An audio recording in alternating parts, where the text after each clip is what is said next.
Hi friends, welcome to Kundhave channel. இன்றைக்கி வந்து பார்த்திங்கன்னா ஜிலேபி கெண்டை மீன் குழம்பு எப்படி வைக்கலான்னு பார்க்கலாங்க. அதுக்கு வந்து பார்த்திங்கன்னா 1 கிலோ கெண்டை மீன் வந்து நான் வாங்கிட்டு வந்திருக்கேன். வாங்கிட்டு வந்து நல்லா சுத்தமாக க்ளீன் பண்ணியாச்சுங்க. அந்த உள்ளார இருக்கிற அழுக்கு அதுக்கப்புறம் பார்த்திங்கன்னா அந்த கொழுப்பு மாதிரி இருக்கும், அது கருப்பாக இருக்கும் பாருங்கள், அது எல்லாத்தையும் பக்காவாக எடுத்து க்ளீன் பண்ணிவிட்டு அதுக்கப்புறம் உப்பு மஞ்சத்தூள் போட்டு நல்லா அலசி எடுத்துட்டாங்க.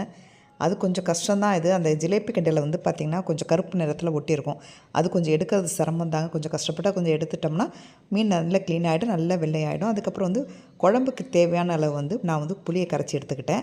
அதுக்கப்புறம் இது கூட வந்து பார்த்திங்கன்னா ஒரு 3 ஸ்பூன் மிளகாய் பொடி, 3 ஸ்பூன் மல்லிப்பொடி, அதுக்கப்புறம் 1 ஸ்பூன் மஞ்சள் பொடி சேர்த்து நல்லா மிக்ஸ் பண்ணிக்கலாங்க. மீன் குழம்புக்கு நான் வந்து 1/2 கிலோ வறுக்கிறதுக்கு 1/2 கிலோ குழம்புக்குன்னு எடுத்திருக்கேன். இப்போ வந்து 1/2 கிலோ மீன் வந்து தனியாக எடுத்து வச்சுட்டாங்க வறுக்கிறதுக்கு. இப்போ இதுக்கு வந்து பார்த்திங்கன்னா ஒரு பெரிய நாட்டு தக்காளி பழம் எடுத்துருக்காங்க. அதை எடுத்து நல்லா சின்ன சின்ன பீஸாக கட் பண்ணிக்கலாம்.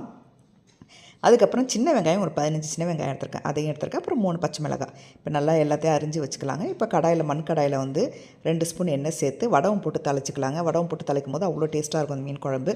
அதுக்கப்புறம் கட் பண்ணி வச்சுருந்த சின்ன வெங்காயம், பச்சை மிளகாய், அதுக்கப்புறம் தக்காளி, அதுக்கப்புறம் இதில் வந்து இஞ்சி பூண்டு பேஸ்ட்டு சேர்த்துருக்கேன், பூண்டு சேர்த்துருக்கேன், கருவேப்பிலை சேர்த்துருக்கேன். சேர்த்து நல்லா வதக்கிக்கலாங்க.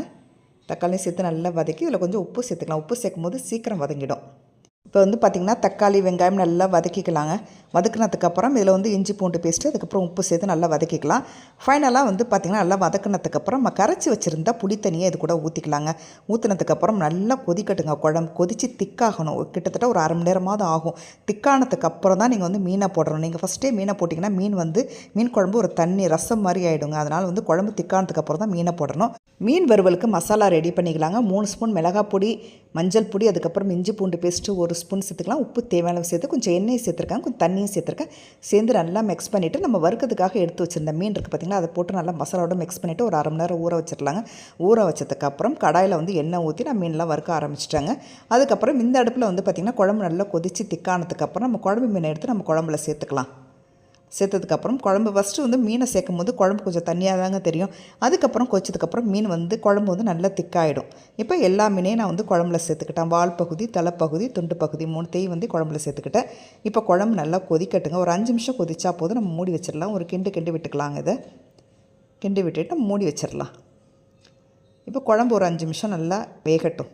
நல்லா கொதித்ததுக்கப்புறம் வந்து பார்த்திங்கன்னா இப்போ அடுப்பு ஆஃப் பண்ணிடலாங்க. மண் சட்டியாக இருக்கிறதுனால கொதிப்பு இருந்துக்கிட்டே இருக்கும். ஃபைனலாக பார்த்திங்கன்னா 2 வேக வச்ச முட்டை நான் மீன் குழம்புல சேர்த்துக்கிட்டாங்க. மீன் குழம்புல முட்டை சேர்க்கும் போது அவ்வளோ டேஸ்ட்டாக இருக்குது. இப்போ வறுத்த மீனும் ரெடி ஆகிடுச்சு. இப்போ லஞ்சு ரெடி ஆகிடுச்சிங்க. தட்டில் நல்லா சூடாக சாதம் எடுத்துக்கிட்டாச்சு. அதுக்கப்புறம் வந்து வறுத்த மீன் ஒரு 3 துண்டு வச்சுக்கிட்டேன். அதுக்கப்புறம் மீன் குழம்பு, முட்டை இதெல்லாம் வச்சு மதியானம் லஞ்சு வந்து அருமையாக இருந்துச்சுங்க. இன்றைக்கி சண்டே ஸ்பெஷல் எங்கள் வீட்டில் வந்து பார்த்திங்கன்னா இப்போ வந்து பார்த்திங்கன்னா நல்லா சூடான சாதத்தில் கெண்டை மீன் குழம்புங்க. அதுக்கப்புறம் கெண்டை மீன் வறுத்துருக்கு, அப்புறம் வேக வச்ச முட்டை. இன்றைக்கி எங்கள் வீட்டோட சண்டே ஸ்பெஷல் கெண்டை மீன் குழம்பு தான் இன்றைக்கி.